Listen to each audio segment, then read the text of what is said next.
Non, c'est Comment vrai. ça, non? Réseau Hardy, c'est un truc super. Je m'adresse à lui, mais c'est pour tout le monde. C'est une association créée il y a presque 4 ans maintenant, qui sert à ouvrir les cœurs, à dire bonjour à tous, à s'entraider, et notamment avec un réseau de soins, de gens compétents qui sont à discuter. La phrase que j'aime bien dire, c'est que c'est des gens qui ont quitté le système classique parce qu'ils en ont marre de voir des symptômes et qui veulent voir des gens. Mais on sait aussi, on a ici un plombier par exemple qui nous a rejoint, on a le théâtre, de la musique, enfin plein de... Voilà, c'est tout un réseau comme ça. Est-ce que ça répond à ta question, Jérôme? Oui, non, c'est pas grave. Merci d'être là, c'est un beau public. Ensuite, on est accueilli ici par au Chalutier. Le Chalutier, c'est une association, on pensait qu'il y avait quelqu'un qui viendrait vous dire ce que c'est, donc je vais improviser. Ici, c'est un ancien centre de rééducation, un SSR, quelque chose comme ça. Et c'est une association qui a repris ça pour éviter que ce soit complètement détruit. Et il y a pas mal d'activités culturelles, artistiques, même sociales. Il y a des cabinets de soins aussi, il y a pas mal de choses. Si vous êtes heureux du spectacle tout à l'heure et que vous mettez quelques petits billets dans le chapeau, on partagera la recette puisqu'ils mettent ça, là gracieusement à notre disposition. C'est juste un petit partage. À la fin du spectacle, on boira un coup ensemble avec ceux qui veulent partager un petit moment avec nos talentueux acteurs. Et vous prévenir, enfin pas vous prévenir, vous dire qu'ils ont préparé ça dardard puisqu'ils ont bossé dessus l'été, donc ça fait 2 mois et demi, 3 mois et demi max que ce spectacle est monté. Donc vous allez voir que c'est, enfin je trouve que c'est chouette pour si peu de temps, donc ça met vraiment en valeur la capacité de ces belles personnes. Qu'est-ce que j'ai oublié? Les photos. Ah, les photos, merci. Les photos, exceptionnellement, c'est incroyable, mais c'est un spectacle où vous êtes encouragé à mettre votre téléphone en silencieux, mais à prendre des photos, des petites vidéos, ça, au contraire même, et vous pouvez les envoyer à l'adresse mail de Réseau Hardy, qui est contact@réseauhardy.org, c'est très simple, et vous avez ça n'importe où sur Internet. Premier lien, ça tombe tout de suite chez nous, et ils ont l'air prêts. Merci encore, et bravo.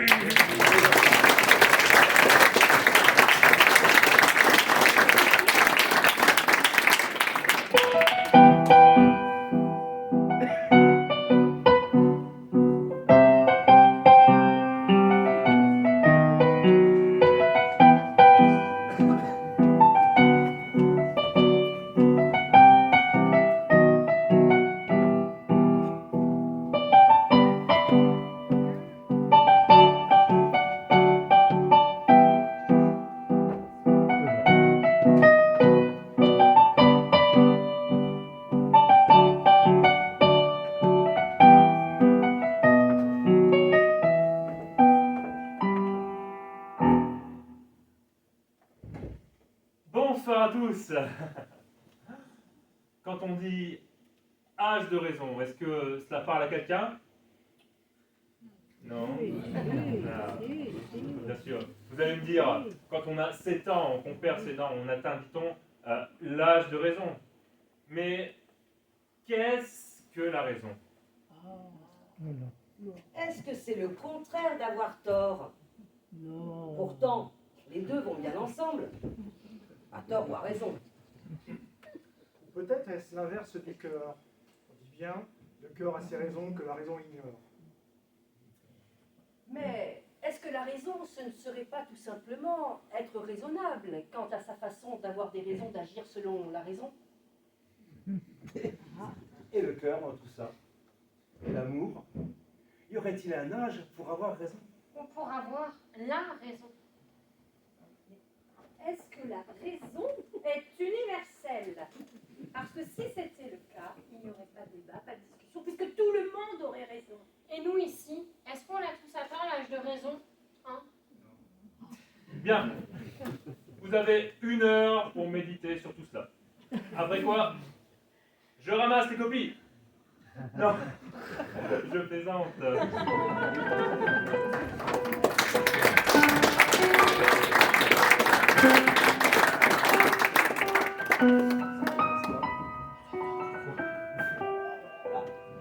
Il fait meilleur là. Ouais. Qu'est-ce que vous en pensez? Vous avez avez chaud, vous avez froid? Alors, quand moi j'entends rien, quand ma prof Laurie n'entend rien, elle dit... Plus fort! Comment? Plus fort. Alors, comment vous voulez entendre un peu votre voix aussi pour savoir quel public on avait? Oui. On va faire des petites vocalises. Un petit... Ah.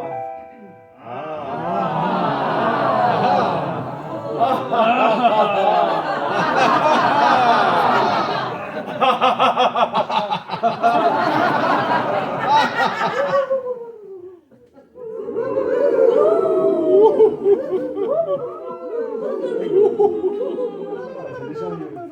Un peu plus fort. Maintenant, on va faire un A avec un petit geste sympa comme ça.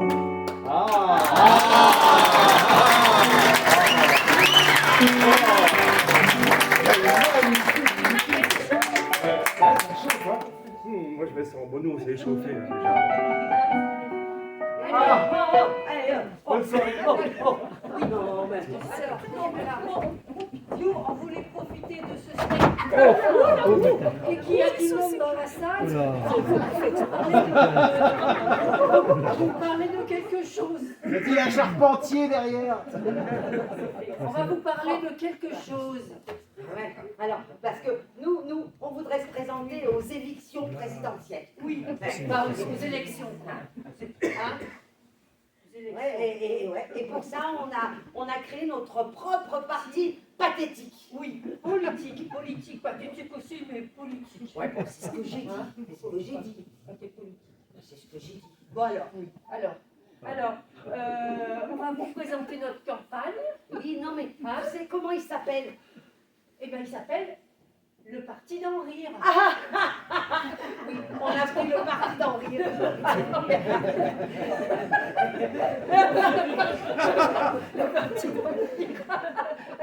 Oui, alors voilà. Alors donc, on va vous présenter notre campagne. Hein? Ouais. Alors là, tu commences à lire ou je lis? Non, alors moi, on avait dit que je lisais jusque-là. Toi, tu lis après de là à là. Oui. Moi, je reprends d'ici à là. Et après, toi, tu... Oui, bon, bah allez, toi, tu te dépêches, là, parce que les gens, là, ils s'ennuient. Hein? Et c'est pas comme ça qu'on va être président, quand même, Bon, non? alors, le parti d'en rire, c'est un parti pour tous ceux qui n'ont pas de parti. Hein? Sans parti pris, nous avons pris le parti de prendre la tête d'un parti. Hein? Alors, qui sera un peu comme un parti, mais un parti placé au-dessus des partis. En bref, un parti. Oui, mais un parti, En bref, un voilà, hein, qui puisse protéger la patrie de tous les autres partis.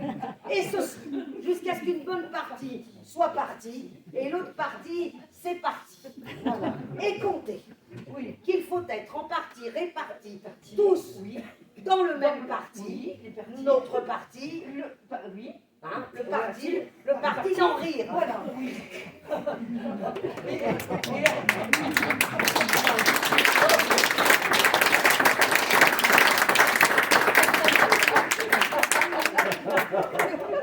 Alors, nous avons placé nos idéaux bien plus haut que le plus haut des idéaux. Hein?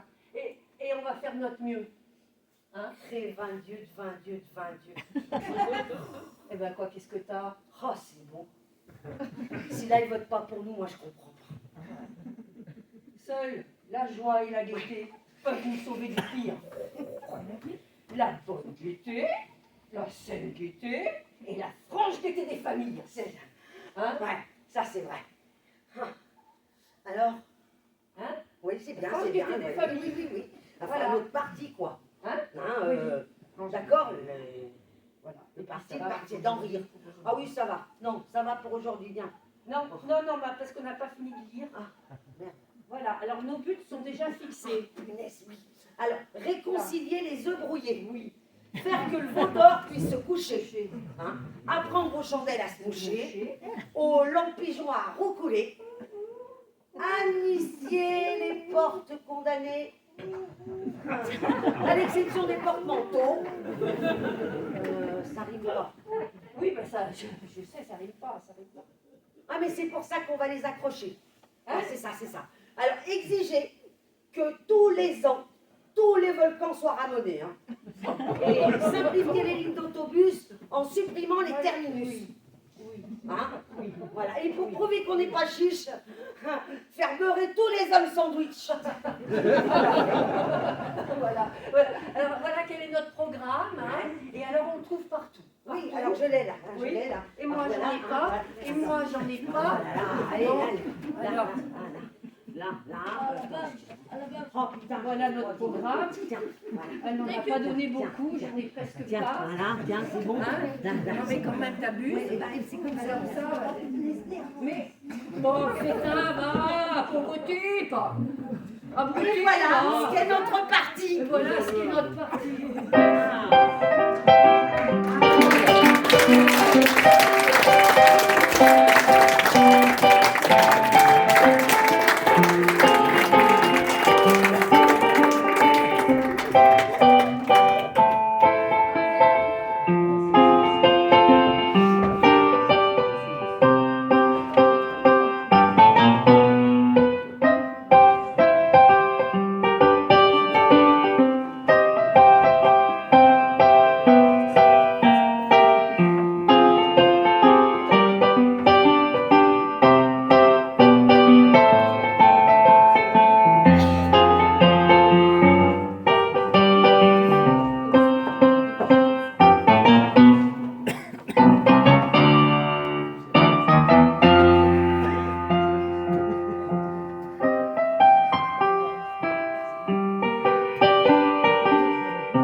Nous allons passer au cas du petit Arthur. Je vois des notes catastrophiques, français, maths. Où est-ce qu'il est? Ah là là, on a du mal à le captiver, ce gamin. Oh là là, c'est affreux. C'est clair, il est tout le temps dans la lune, ce gamin, on ne sait pas quoi faire. Mais qu'est-ce qu'ils en pensent, les parents? Oh là là, les parents. Ah bah ils ont pas inventé la pluie, hein. Ah bah j'allais le dire. Non, mais sérieusement, ils le savent que leur enfant est un con, quoi. Ah bah alors ça, on sait pas s'ils le savent, mais alors nous, qu'est-ce qu'on en met des mots dans le carnet, hein? Hein, tu te rappelles? Affreux. Alors écoutez, moi je n'ai aucun problème avec le petit Arthur, hein. Il est poli, calme, solidaire avec les autres camarades, il s'intéresse. Alors certes, l'écriture n'est pas son fort, mais écoutez, je pense qu'il ira loin. Il sait réfléchir. Hein. Comment ça, il sait réfléchir? Mais oui, comment ça? Avec les preuves de déduction, de prise de recul, il n'applique pas bêtement les consignes d'un exercice, il cherche d'abord à les comprendre. Ça n'est pas ce qu'on dit tout le monde? Bah non, hein. Vous vous rendez compte des élèves? Mais il y en a plein là qui pourraient réfléchir. Mais si on les laissait faire, mais le temps qu'on perdrait.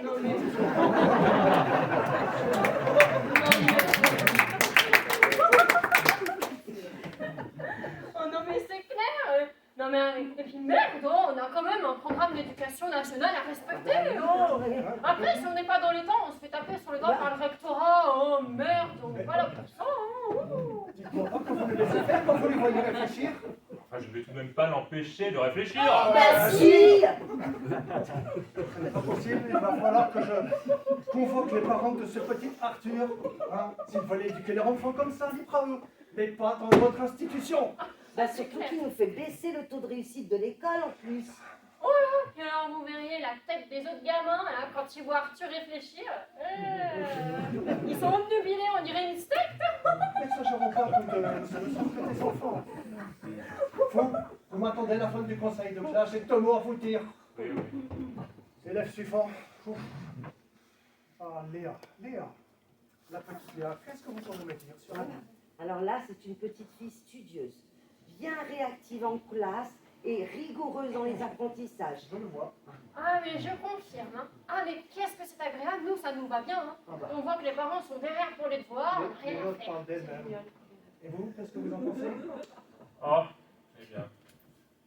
Que c'est comme un gâteau. Hein? Elle rentre bien dans le moule.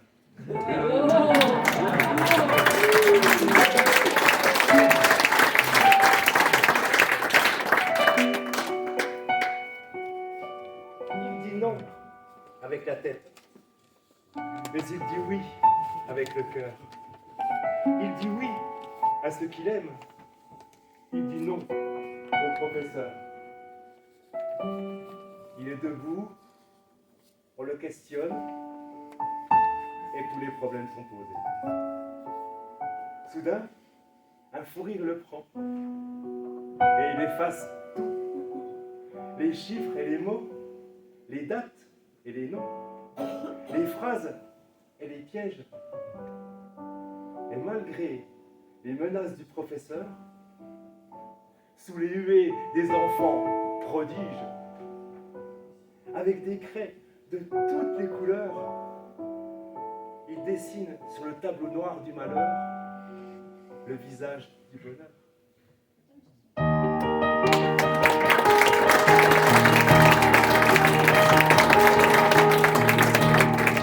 Il regarde l'océan comme on regarde dans un livre, accroché à son présent, trop heureux de pouvoir vivre, et il voit la misère. Mais il ne sait pas quoi faire. Tous les hommes sont égaux, quelle que soit leur couleur de peau. Liberté.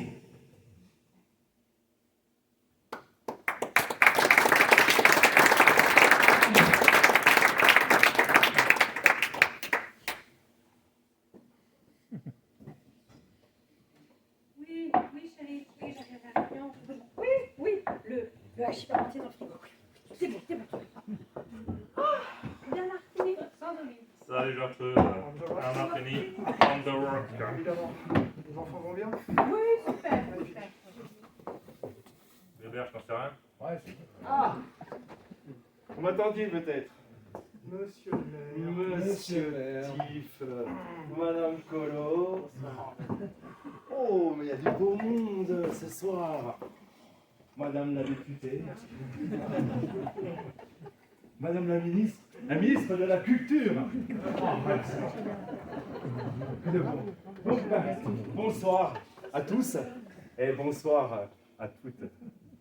Et merci d'être venus si nombreux et nombreuses pour débattre, délibérer, sereinement de l'implantation du site d'éoliennes sur le magnifique commune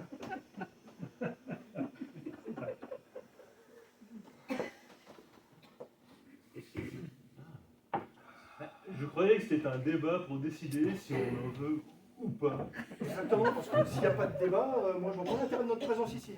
Donc on n'est même pas sûr qu'il y ait un endroit pour les installer, ces éoliennes, quand même. Mais Madame Def, On peut toujours trouver en faisant un effort. Madame Colo, la voix de la sagesse. Je vous rappelle, mes chers concitoyens, Monsieur Tiff, que l'implantation d'éoliennes faisait partie de notre programme électoral, en particulier pour réduire votre facture énergétique. Nous mettons donc en œuvre notre programme. C'est sûr que si maintenant vous vous mettez à tenir vos promesses électorales. Monsieur Bistrotte, Oui. mes chers administrés, pensez, Monsieur Bistrotte, si vous en êtes capable,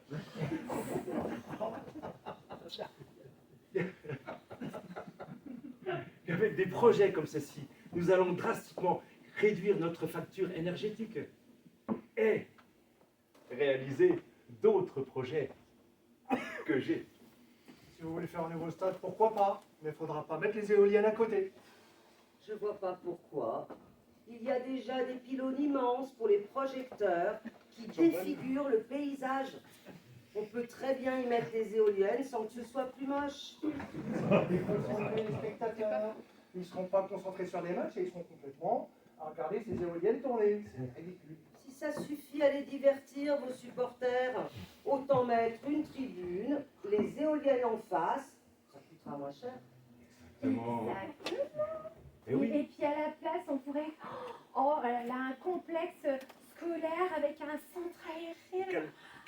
Madame Def. Non, mais là, par Calmez-vous. contre, on peut pas mettre des éoliennes, là.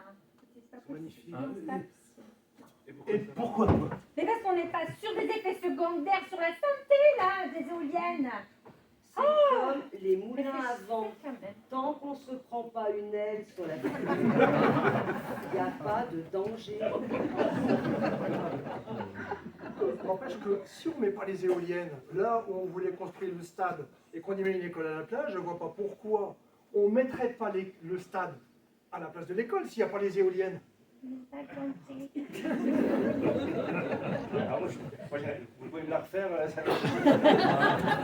Oui, oui, s'il vous plaît, oui. Parce que moi, j'ai rien compris du tout. Attendez. S'il vous plaît. Vous me parlez d'emplacement. Pas d'éoliennes. Pas d'éoliennes, Oui. donc on construit des stades. Et l'école, on la fout ailleurs. Voilà, c'est simple. Bon.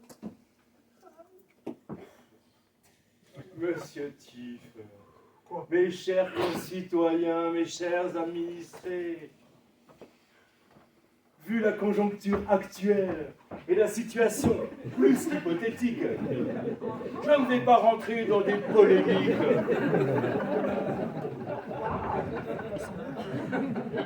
Mais je pense, monsieur Tiff, monsieur Bistrot, c'est valable pour vous aussi.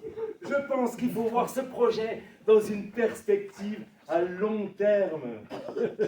Notre empreinte sur le monde, sur l'empreinte écologique sur le monde, ne va pas se régler dans un claquement de doigts. Et c'est là, maintenant, à ce moment présent, que nous inscrivons notre commune dans une politique de développement durable. Exactement, développement durable. Exactement, c'est un projet porteur d'avenir et valorisant pour tous les habitants de la commune. Quelle sagesse! Oui, mais les éoliennes, c'est pas bon pour le commerce. Ça ne crée pas des emplois. Les éoliennes, elles vont pas venir boire l'apéro dans mon bistrot. Sans compter que la commune se désertifie. Hein, moi j'ai du mal à trouver 11 joueurs valables pour faire une équipe de football. Toujours le foot. En même temps, vu la vétusté d'école, les familles ne sont pas très intéressées pour s'installer au village. Si en plus il y a des éoliennes moches, Bruyantes. Et peut-être Magnifique, les écoliennes. dangereuses. Regardez, Madame Def. Oh, tout le monde doit faire un effort pour lutter contre le réchauffement climatique. si je dois fermer mon bistrot pour sauver 3 ours sur un glaçon au pôle Nord, je vois pas où est le progrès. Ça, les glaçons. Au fait, le projet de cimenterie, là, qu'est-ce qu'il est devenu? C'est vrai que ça devait pas amener une dizaine de nouvelles familles dans le village. Au bas mot. Ah, c'est bien ça, ça fait des emplois et des clients pour les commerces. Sans compter que les mecs qui travaillent dans le bâtiment et la cimenterie, je peux vous dire que Ça y est. c'est des sportifs. Oui, oui. Ah ouais, des sportifs, j'adore. Non mais vous imaginez une telle activité dans le village? Des dizaines de camions qui traversent le village, des odeurs pestilentielles, risque de pollution des nappes phréatiques. Oui, oui. On avait mis ce projet en suspens, car... il faut le Ouais, parfaitement, on a besoin de 109 dans ce village, on est en train de crever. Et puis, une cimenterie, ça génère des impôts pour les caisses de la commune. Et comme ça, on pourra refaire les vestiaires du stade. Ah, et on pourrait acheter des nouveaux jouets pour l'école maternelle. Non mais enfin, mais une cimenterie, mais c'est aussi dangereux que des éoliennes.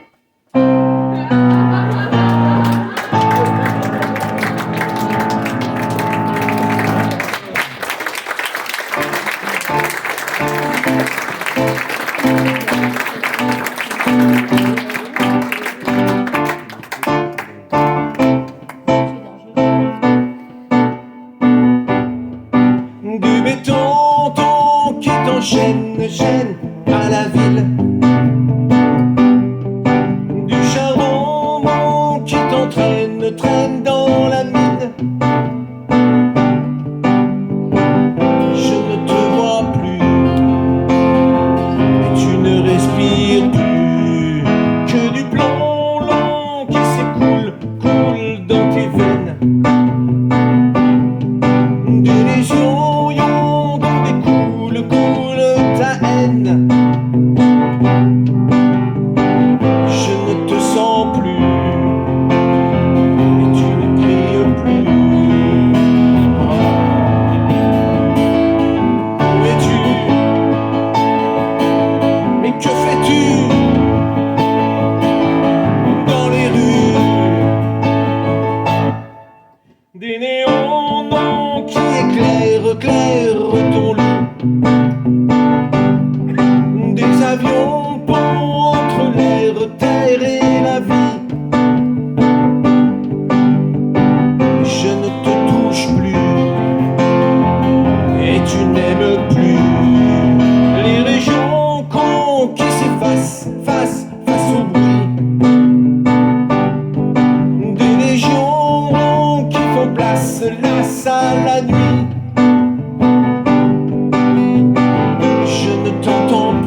Oh, Antoine, tu peux pas imaginer, tu sais pas où je suis. Eh ben, je